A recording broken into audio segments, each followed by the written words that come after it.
कहानी मुख्य रूप से तीन पात्रों मेघा, वसुधा और देव के इर्द गिर्द घूमती है। मेघा एक बेहद चालाक और शातिर महिला के रूप में सामने आती है, जो वसुधा के हर कदम पर नजर रखती है और बड़ी चतुराई से उसकी छवि को खराब करने की कोशिश करती है। एक ओर वह गुंडों से वसुधा को छुड़वाकर खुद को उसका हितैषी साबित करती है।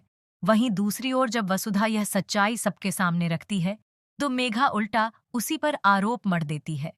वह पहले से ही चंद्रिका को यह समझा चुकी होती है कि यदि गुंडों को सजा दिलाई गई तो देव की प्रतिष्ठा को ठेस पहुंचेगी और परिवार की बदनामी होगी।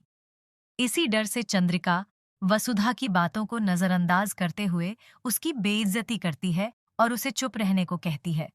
हालात इतने बिगड़ जाते हैं कि वसुधा के पिता उस पर हाथ उठाने तक को तैयार हो जाते हैं, लेकिन अविनाश और दिव्या समय रहते आकर उन्हें रोक लेते हैं और समझाते हैं कि जब परिवार का ही कोई अपने बच्चे पर भरोसा नहीं करेगा, तो दूसरों से क्या उम्मीद की जा सकती है।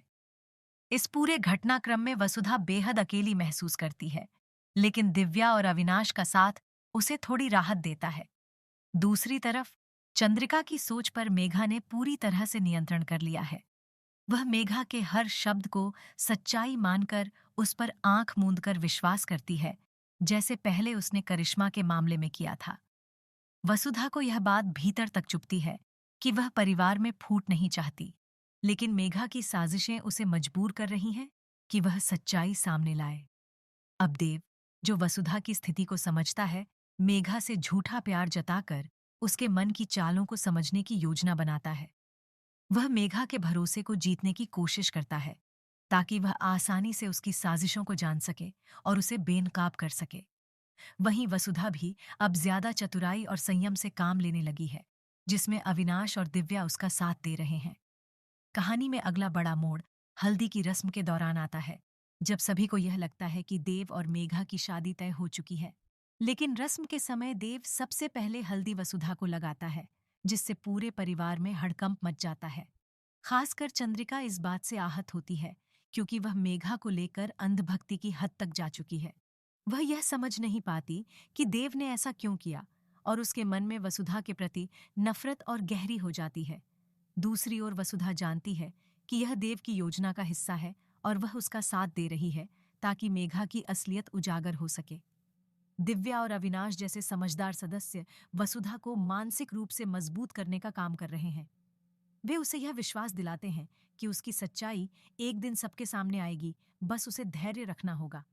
अब देखना दिलचस्प होगा कि क्या चंद्रिका को समय रहते मेघा की सच्चाई का एहसास होगा, या फिर वह फिर से किसी और की साजिश का शिकार बन जाएगी।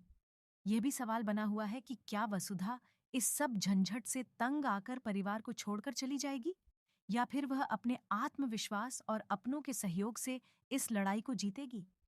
इस कहानी में सच्चाई, विश्वासघात और पारिवारिक रिश्तों की गहराई को जिस तरह दिखाया गया है, वह दर्शकों को भावनात्मक रूप से जोड़ता है।